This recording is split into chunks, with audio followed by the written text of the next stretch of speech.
வணக்கம். தொடர்ந்து நம்ம சேனல் பிக் பாஸ் சேனலுக்கு வந்து ரொம்ப ஆதரவு கொடுத்துட்ருக்கீங்க. நன்றி, வணக்கம்.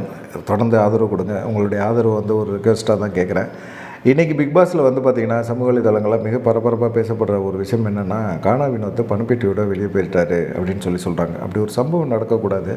நடந்துருச்சு அப்படின்னா அது கானா வினோத்தோட துரதிர்ஷ்டம் அப்படின்னு தான் சொல்ல முடியும்.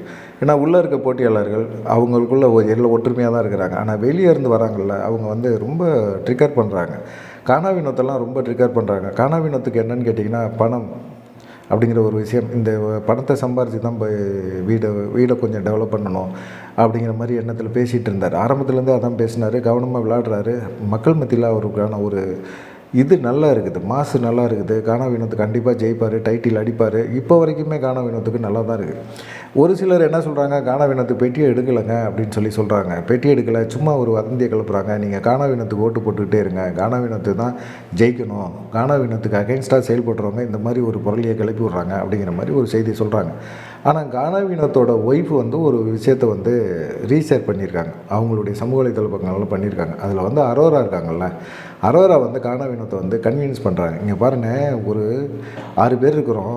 6 பேரில் ஒருத்தர் வந்து பணப்பெட்டி எடுக்கணும். 18 லட்ச ரூபா வருது அப்படின்னா இந்த பணத்தை வந்து நம்மளால் சம்பாதிக்க முடியாது. ஆனால் நம்ம போயிட்டு இந்த பணப்பெட்டியோடு நம்ம போயிட்டோம்னா அடுத்து வந்து பார்த்திங்கன்னா ஒரு 2-3 நாளில் திரும்ப உள்ளே வந்துடுவோம், வீட்டுக்குள்ளே வந்துடுவோம். வந்த பிறகு நமக்கான ஒரு சம்பளம் கிடைக்கும். பார்த்திங்கன்னா கூட்டி கழித்து பார்த்திங்கன்னா எல்லாமே கரெக்டாக தான் இருக்கும்.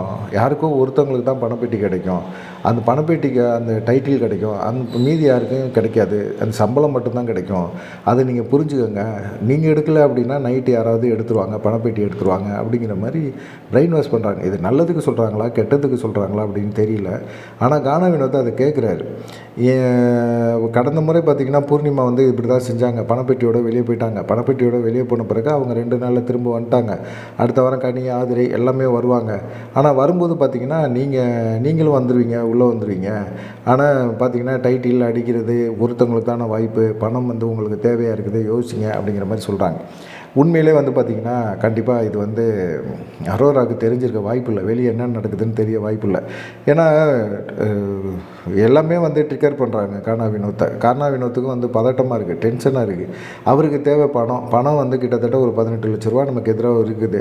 இந்த பணத்தையும் நம்ம விட்டுட்டோம் அப்படின்னோம்னா நமக்கு சம்பளம் கிடைக்கும். சம்பளத்தோட ஒரு 18 லட்ச ரூபா கிடைக்கும். நம்ம வந்து ஃபைனலில் போயிட்டு கடைசியில் நம்ம வந்து ஜெயிக்க முடியாத ஒரு சூழ்நிலை ஆயிடுச்சு. ஃபைனலிஸ்ட் ஆக முடியல, நம்ம டைட்டில் அடிக்க முடியல அப்படிங்கிற ஒரு எண்ணம் வரும்போது நம்ம வெறுங்கையோடு போகிறத விட, சம்பளத்தோடு போகிறத விட கொஞ்சம் பணத்தோடு போயிடலாமே அப்படிங்கிற ஒரு எண்ணம் இருக்குது. பணம் தேவை அவருக்கு அதிகமாக இருக்குது. அவர் குடும்பம் கஷ்டமான குடும்பம் தான். இதெல்லாம் நம்ம யோசிக்க வேண்டியது தான். ஆனால் என்ன பண்ண முடியும், மனுஷனோட குழப்பங்கள், அங்கே உள்ளே இருக்கிறவங்க போடுற டிக்கர் எல்லாமே. ஆனால் இதில் டைரக்டர் பிரவீன் காந்தி வந்து சில விஷயங்களை சொல்கிறாரு. தம்பி நீ கொஞ்சம் பொறுமையாரு, நான் சொல்கிறேன், பொறுமையாரு சொல்கிறேன் அப்படிங்கிற மாதிரி சொன்னார். ஆனாலும் கானா வினோத்து தான் பொறுமையே கிடையாது.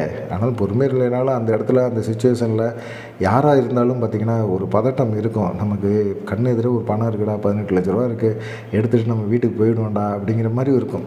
சம்பளம் வேறு வருது, எப்படியோ ஒரு 25-30 லட்ச ரூபா கிடைக்கும். அதை வச்சுக்கிட்டு நம்ம ஓரளவுக்கு பிக்கப் பண்ணிக்கலாம் அப்படிங்கிற ஒரு எண்ணத்தில் கூட அவர் இருந்துக்கலாம்.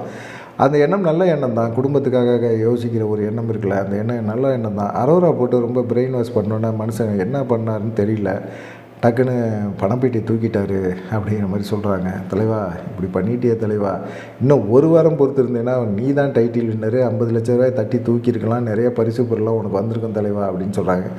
இப்போ வந்து கானா வினோத் பணத்தை எடுத்துட்டாரு அப்படின்னா அடுத்து யார், 2வது இடத்துல யார் இருக்கா, திவ்யா இருக்கும், ரன்னராக இருக்கும். அதுக்கு வந்து பரிசு கிடைக்கிறதுக்கான வாய்ப்புகள் இருக்குது அப்படின்னு சொல்கிறாங்க. நீங்கள் என்ன நினைக்கிறீங்க, பிக் பாஸ் போட்ட சதியா? பிக் பாஸ் நினச்சிருந்தா கானா வினோத்திட்ட வந்து சைலண்ட்டாகவே சொல்லியிருக்கலாம், கானா வினோத்தை வெயிட் பண்ண அப்படின்னு சொல்லியிருக்கலாம், பணப்பெட்டி எடுக்காதையான்னு சொல்லியிருக்கலாம். இல்லை இதுதான் விளையாட்டு, கானா வினோத்தை பணப்பேட்டியை கொடுத்து அனுப்பிச்சி விட்டுட்டு திவ்யாவை வந்து டைட்டில் வின்னர் ஆக்கணும் அப்படின்னு நினைக்கிறாங்களா என்னன்னு தெரியல. ஏன்னா சாண்ட்ரா தான் பணத்தை எடுப்பாங்கன்னு எல்லாருமே சொல்லிகிட்டு இருந்தாங்க. சாண்ட்ரா பணத்தை எடுக்கலை அப்படிங்கிற ஒரு விஷயம் தெளிவாயிருச்சு. கானா வினோத் 18 லட்சத்தை வெளியேறாரு, ப்ளஸ் சம்பளம் அப்படின்னு சொல்கிறாங்க. டைட்டில் அடிக்க வேண்டிய மனுஷன் பணத்துக்கு ஆசைப்பட்டான்னா குடும்ப சூழ்நிலை தான், வேறு ஒன்றும் கிடையாது. கானா வினோத்தை வந்து தப்பாக மதிப்பிட முடியாது. ஏன்னா கானா வினோத்தோட கேம் ரொம்ப நல்லா இருந்தது, சூப்பராக இருந்தது, அருமையாக இருந்தது. கானா வினோத்தை வந்து யாருமே குறை சொல்லவே முடியாது. அதை வந்து பிரவீன் காந்தி கூட பேசும்போது கூட சொன்னார்.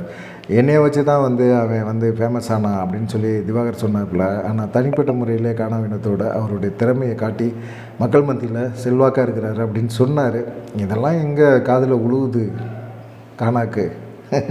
கானா பணத்தோடு போனது நல்லது தான், ஒன்றும் பிரச்சனை கிடையாது. 50 லட்சம் கிடைக்கும் அப்படிங்கிறது நம்ப முடியாது. கடைசி நேரத்தில் பிக் பாஸ் ஏதாவது ஒரு ட்விஸ்ட்டை கொடுத்துருவார். அதனால் கானா வினோத்து இந்த முடிவு எடுத்தது சரியான முடிவு தான். அப்படி பணப்பெட்டியோடு போயிருந்தாலும் சந்தோஷம்தான்.